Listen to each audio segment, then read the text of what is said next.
ನಮಸ್ತೆ ವೀಕ್ಷಕರೇ, Saptashwa TV top 10 ನ್ಯೂಸ್ಗೆ ಸ್ವಾಗತ. ನಾನು ಶಮಿ ಶೆಟ್ಟಿ. ಬೆಂಗಳೂರಿನಲ್ಲಿ ಬಿಜೆಪಿ ಶಾಸಕಾಂಗ ಪಕ್ಷದ ಮಹತ್ವದ ಸಭೆ ಇಂದು ಮುಕ್ತಾಯಗೊಂಡಿದೆ. ನಗರದ ಖಾಸಗಿ ಹೋಟೆಲ್ನಲ್ಲಿ ಬಿಜೆಪಿ ಶಾಸಕಾಂಗ ಪಕ್ಷದ ನಾಯಕ ಆರ್ ಅಶೋಕ್ ರವರ ನೇತೃತ್ವದಲ್ಲಿ ಸಭೆ ನಡೆಯಿತು. ಈ ಸಭೆಯಲ್ಲಿ ಬಿಜೆಪಿ ಶಾಸಕರು ಹಾಗೂ ವಿಧಾನ ಪರಿಷತ್ ಸದಸ್ಯರು ಭಾಗವಹಿಸಿ ಮುಂದಿನ ರಾಜಕೀಯ ಬೆಳವಣಿಗೆಗಳ ಕುರಿತು ಚರ್ಚೆ ನಡೆಸಿದ್ದು, ಇದೇ ವೇಳೆ ವಿಧಾನ ಪರಿಷತ್ನ ಶಿಕ್ಷಕರ ಮತ್ತು ಪದವೀಧರರ ಕ್ಷೇತ್ರಗಳ ಚುನಾವಣೆಗೆ ಬಿಜೆಪಿ ತನ್ನ ಅಭ್ಯರ್ಥಿಗಳನ್ನು ಘೋಷಿಸಿದೆ. ಅಭ್ಯರ್ಥಿಗಳನ್ನು ಗೆಲ್ಲಿಸುವಂತೆ ಪಕ್ಷದ ನಾಯಕರಿಗೆ ಆರ್ ಅಶೋಕ್ ಸೂಚನೆ ನೀಡಿದ್ದಾರೆ. ಇನ್ನು ಮುಂದಿನ 2 ವರ್ಷಗಳಲ್ಲಿ ನಡೆಯಲಿರುವ ವಿಧಾನಸಭಾ ಚುನಾವಣೆಗೆ ಈಗಿನಿಂದಲೇ ಸಿದ್ಧತೆ ಆರಂಭಿಸಬೇಕು ಎಂದು ಶಾಸಕರಿಗೆ ಕರೆ ನೀಡಿ ಬಜೆಟ್ ಅಧಿವೇಶನದಲ್ಲಿ ಒಗ್ಗಟ್ಟಾಗಿ ಸರ್ಕಾರವನ್ನ ಪ್ರಶ್ನಿಸಬೇಕು ಎಂದು ಹೇಳಿದ್ದಾರೆ. ಅಲ್ಲದೆ ಶೀಘ್ರದಲ್ಲೇ ನಡೆಯಲಿರುವ 2 ವಿಧಾನಸಭಾ ಕ್ಷೇತ್ರಗಳ ಉಪ ಚುನಾವಣೆಯಲ್ಲಿ ಬಿಜೆಪಿ ಗೆಲುವಿಗೆ ಎಲ್ಲರೂ ಶ್ರಮಿಸಬೇಕು ಎಂದು ಸೂಚನೆ ನೀಡಿದ್ದಾರೆ. ಬಸವ ಕಲ್ಯಾಣ ತಾಲೂಕಿನ ಬಟಗೇರ ಪ್ರೌಢಶಾಲೆಯಲ್ಲಿ ವಿದ್ಯಾರ್ಥಿಗಳಿಗೆ ಸರಿಯಾಗಿ ಮಧ್ಯಾಹ್ನದ ಊಟ ನೀಡಲಾಗುತ್ತಿಲ್ಲವೆಂದು ವಿದ್ಯಾರ್ಥಿಗಳು ಪ್ರತಿಭಟನೆ ನಡೆಸಿದ್ದಾರೆ. ಅನ್ನ ನೀಡುವ ಬದಲು ಗಂಜಿ ನೀಡಲಾಗುತ್ತಿದೆ ಎಂದು ವಿದ್ಯಾರ್ಥಿಗಳು ತಮ್ಮ ಅಳಲು ತೋಡಿಕೊಂಡಿದ್ದಾರೆ. ಸರ್ಕಾರದ ನಿಯಮ ಪ್ರಕಾರ ಪ್ರತಿದಿನ ವಿದ್ಯಾರ್ಥಿಗಳಿಗೆ ಊಟದ ಜೊತೆಗೆ ಮೊಟ್ಟೆ ಹಾಗೂ ಬಾಳೆಹಣ್ಣು ನೀಡಬೇಕು. ಆದರೆ ಈ ನಿಯಮವನ್ನ ಕೂಡ ಸರಿಯಾಗಿ ಪಾಲಿಸಲಾಗುತ್ತಿಲ್ಲ ಎಂದು ವಿದ್ಯಾರ್ಥಿಗಳು ಅಸಮಾಧಾನ ವ್ಯಕ್ತಪಡಿಸುತ್ತಿದ್ದಾರೆ.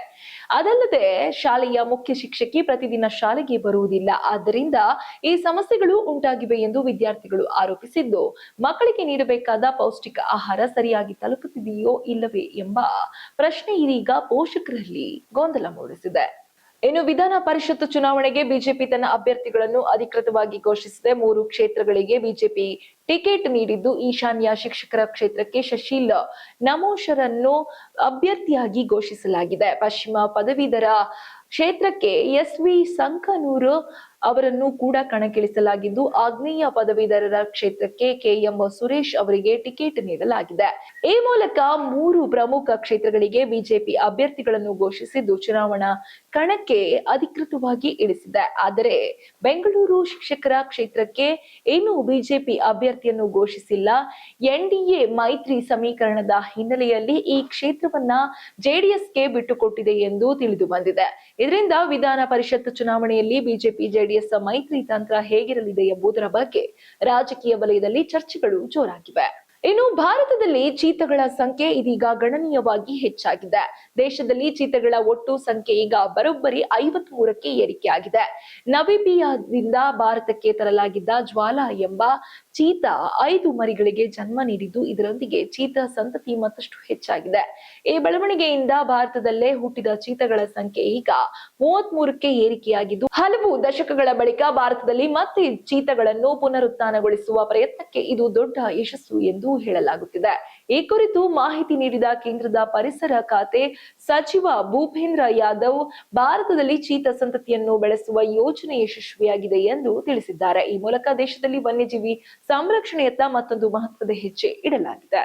ಇನ್ನು ದೇಶದ ಪ್ರಮುಖ ವಿಮಾನಯಾನ ಸಂಸ್ಥೆ ಇಂಡಿಗೋ ನಲ್ಲಿ ಮಹತ್ವದ ಬೆಳವಣಿಗೆ ನಡೆದಿದೆ. ಕಂಪನಿಯ ಸಿಇಒ ಪೀಟರ್ ಎಲ್ಬರ್ಸ್ ತಮ್ಮ ಸ್ಥಾನಕ್ಕೆ ರಾಜೀನಾಮೆ ನೀಡಿದ್ದಾರೆ. ಅವರ ರಾಜೀನಾಮೆ ಬಳಿಕ ಕಂಪನಿಯ ಎಂಡಿ ರಾಹುಲ್ ಭಾಟಿಯಾರನ್ನು ಮಧ್ಯಂತರ ಸಿಇಒ ಆಗಿ ನೇಮಕ ಮಾಡಲಾಗಿದೆ. 3 ತಿಂಗಳ ಹಿಂದೆ ಇಂಡಿಗೋ ವಿಮಾನ ಹಾರಾಟದಲ್ಲಿ ಭಾರಿ ವ್ಯತ್ಯಯ ಉಂಟಾಗಿ ಪ್ರಯಾಣಿಕರು ಸಂಕಷ್ಟ ಅನುಭವಿಸಿದ್ರು. ಆ ವೇಳೆ ತಕ್ಷಣ ರಾಜೀನಾಮೆ ಪಡೆದರೆ ಕಂಪನಿಯು ನಿರ್ವಹಣೆಗೆ ತೊಂದರೆಯಾಗಬಹುದು ಎಂಬ ಕಾರಣದಿಂದ ಈ ನಿರ್ಧಾರ ಮುಂದೂಡಲಾಗಿತ್ತು ಎಂದು ಹೇಳಲಾಗುತ್ತಿದೆ. ಇನ್ನೊಂದೆಡೆ ಕೇಂದ್ರ ಸರ್ಕಾರವು ಕಂಪನಿಗೆ ವಿದೇಶಿಯ ತಜ್ಞರನ್ನು ನೇಮಿಸುವಂತೆ ಸೂಚನೆ ನೀಡಿತ್ತು. ವಿದೇಶಿ ಸಿಇಒ ಸಂಸ್ಥೆಯನ್ನು ಸರಿಯಾಗಿ ನಿರ್ವಹಣೆ ಮಾಡಿಲ್ಲ ಎಂಬ ಆರೋಪಗಳು ಕೇಳಿ ಬಂದಿದ್ದವು. ಈ ಹಿನ್ನೆಲೆಯಲ್ಲಿ ಪೀಟರ್ ಎಲ್ಬರ್ಸ್ ರಾಜೀನಾಮೆ ನೀಡಿದ್ದಾರೆ ಎನ್ನಲಾಗಿದೆ. ಇನ್ನು ಕೋಲಾರದಲ್ಲಿ ಆಟೋ ಗ್ಯಾಸ್ ಕೊರತೆಯ ಬಿಸಿ ತಟ್ಟಿದೆ. ಗ್ಯಾಸ್ ಸಿಗುವುದೇ ಇಲ್ಲ ಎಂಬ ಆತಂಕದಲ್ಲಿ ಆಟೋ ಚಾಲಕರು ಬಂಕ್ ಮುಂದೆ ದೀರ್ಘ ಸಾಲಿನಲ್ಲಿ ನಿಂತಿರುವ ದೃಶ್ಯಗಳು ಕಾಣಿಸುತ್ತಿವೆ. ಎಲ್ಲೆಡೆ ಗ್ಯಾಸ್ ಅಭಾವ ಇರುವ ಹಿನ್ನೆಲೆ ಆಟೋ ಚಾಲಕರು ಗ್ಯಾಸ್ ತುಂಬಿಸಿಕೊಳ್ಳಲು ಹರಸಾಹಸ ಪಡುತ್ತಿದ್ದಾರೆ. ಗ್ಯಾಸ್ ಖಾಲಿಯಾದರೆ ಜೀವನದ ಬಂಡಿಯೇ ನಿಲ್ಲುತ್ತದೆ ಎಂಬ ಆತಂಕ ಚಾಲಕರಲ್ಲಿ ಮೂಡಿದೆ. ಅದಕ್ಕಾಗಿ ಇವತ್ತಾದ್ರೂ ಗ್ಯಾಸ್ ಸಿಗುತ್ತವೋ ಎಲ್ಲವೋ ಎಂಬ ಅನುಮಾನದಿಂದಲೇ ಚಾಲಕರು ಪೆಟ್ರೋಲ್ ಬಂಕ್ಗಳ ಮುಂದೆ ಬಂದು ಸಾಲಿನಲ್ಲಿ ನಿಲ್ಲುತ್ತಿದ್ದಾರೆ. ಪ್ರಸ್ತುತ ಆಟೋ ಗ್ಯಾಸ್ ಪ್ರತಿ ಕೆಜಿಗೆ ಸುಮಾರು 60 ರೂಪಾಯಿಯಂತೆ ಮಾರಾಟವಾಗುತ್ತಿದೆ. ಆದರೆ ಕೊರತೆಯಿಂದಾಗಿ ಚಾಲಕರು ದಿನನಿತ್ಯದ ಜೀವನ ನಡೆಸುವುದೇ ಕಷ್ಟಕರವಾಗಿದೆ ಎಂದು ಅಳಲು ತೋಡಿಕೊಂಡಿದ್ದಾರೆ. ಇನ್ನು ಶರಾವತಿ ಪಂಪ್ಡ್ ಸ್ಟೋರೇಜ್ ಯೋಜನೆ ವಿಚಾರ ಇದೀಗ ರಾಜ್ಯ ರಾಜಕಾರಣದಲ್ಲಿ ಭಾರಿ ಚರ್ಚೆಗೆ ಕಾರಣವಾಗಿದೆ. ಮಂಕಾಳ ವೈದ್ಯೆ ನೀಡಿದ್ದ ಹೇಳಿಕೆ ಹೊಸ ವಿವಾದಕ್ಕೆ ಕಾರಣವಾಗಿದ್ದು, ಕರಾವಳಿ ಉತ್ಸವ ಕಾರ್ಯಕ್ರಮದಲ್ಲಿ ಭಾಗವಹಿಸಿದ್ದ ವೇಳೆ ಉಪಮುಖ್ಯಮಂತ್ರಿ ಡಿಕೆ ಶಿವಕುಮಾರ್ ಪಂಪ್ಡ್ ಸ್ಟೋರೇಜ್ ಯೋಜನೆ ಕುರಿತು ಮಾತನಾಡಿದ್ದರು. ವಿದೇಶಗಳಲ್ಲೇ ಈ ರೀತಿಯ ಯೋಜನೆಗಳನ್ನು ನೋಡಿದ್ದೇವೆ, ಇದರಿಂದ ಪ್ರಕೃತಿಗೆ ಹೆಚ್ಚಿನ ಹಾನಿ ಆಗುವುದಿಲ್ಲ ಎಂದು ಹೇಳಿಕೆ ಕೊಟ್ಟಿದ್ದು, ಆದರೆ ಶರಾವತಿ ಪಂಪ್ಡ್ ಸ್ಟೋರೇಜ್ ಯೋಜನೆ ಬಗ್ಗೆ ಡಿಸಿಎಂ ಡಿಕೆ ಶಿವಕುಮಾರ್ ಯಾವುದೇ ರೀತಿಯ ಹೇಳಿಕೆ ನೀಡಿಲ್ಲ. ಈ ವಿಷಯದಲ್ಲಿ ಕೆಲವರು ಸುಳ್ಳು ಸುದ್ದಿ ಹರಡಿಸುತ್ತಿದ್ದಾರೆ ಎಂದು ಸಚಿವ ಮಂಕಾಳ ವೈದ್ಯೆ ಆರೋಪಿಸಿದ್ದಾರೆ.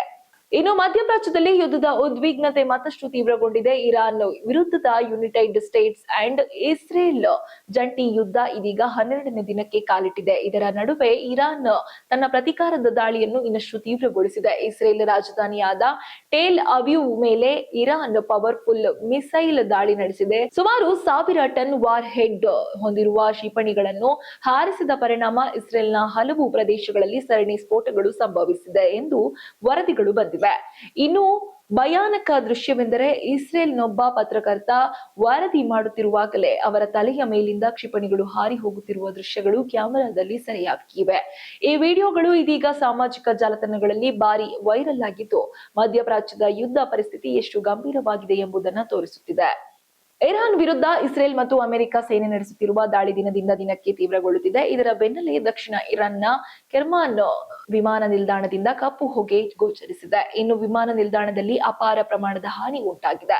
ಅಲ್ಲದೆ ಇರಾನ್ ರಾಜಧಾನಿ ಟೆಹರಾನ್ನಲ್ಲಿಯೂ ಸಹ ಭೀಕರ ಸ್ಫೋಟಗಳು ಕೇಳಿ ಬಂದಿದೆ. ಇದರಿಂದಾಗಿ ಇರಾನ್ನ ಜನರು ಭಯದ ವಾತಾವರಣದಲ್ಲಿ ಜೀವನ ಸಾಗಿಸುವ ಪರಿಸ್ಥಿತಿ ಬಂದೊದಗಿದೆ.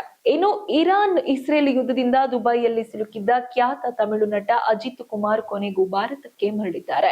ದುಬೈಗೆ ಪ್ರವಾಸಕ್ಕೆಂದು ತೆರಳಿದ್ದ ನಟ ಅಜಿತ್ ಕುಮಾರ್ ಇರಾನ್ ಇಸ್ರೇಲ್ ಯುದ್ಧದ ಹಿನ್ನೆಲೆ ಭಾರತಕ್ಕೆ ಮರಳಲು ಫ್ಲೈಟ್ ಸಮಸ್ಯೆ ಉಂಟಾಗಿ ದುಬೈನಲ್ಲಿ ಸಿಲುಕಿದ್ದರು. ಇದೀಗ ದುಬೈನಿಂದ ಮರಳಿದ ಅಜಿತ್ ಕುಮಾರ್ ಚೆನ್ನೈ ಏರ್ಪೋರ್ಟ್ ನಲ್ಲಿ ತಮ್ಮ ಲಗೇಜ್ಗಳನ್ನು ತಾವೇ ವಾಹನಗಳಲ್ಲಿ ಇರಿಸಿಕೊಂಡು ಮನೆಗೆ ತೆರಳಿದ್ದಾರೆ. ಇದು ಈ ಹೊತ್ತಿನ ವಿಶೇಷ. ಇನ್ನಷ್ಟು ಅಪ್ಡೇಟ್ಸ್ಗಾಗಿ ನೋಡ್ತಾ ಇರಿ ಸಪ್ತಾಶ್ವ ಟಿವಿ.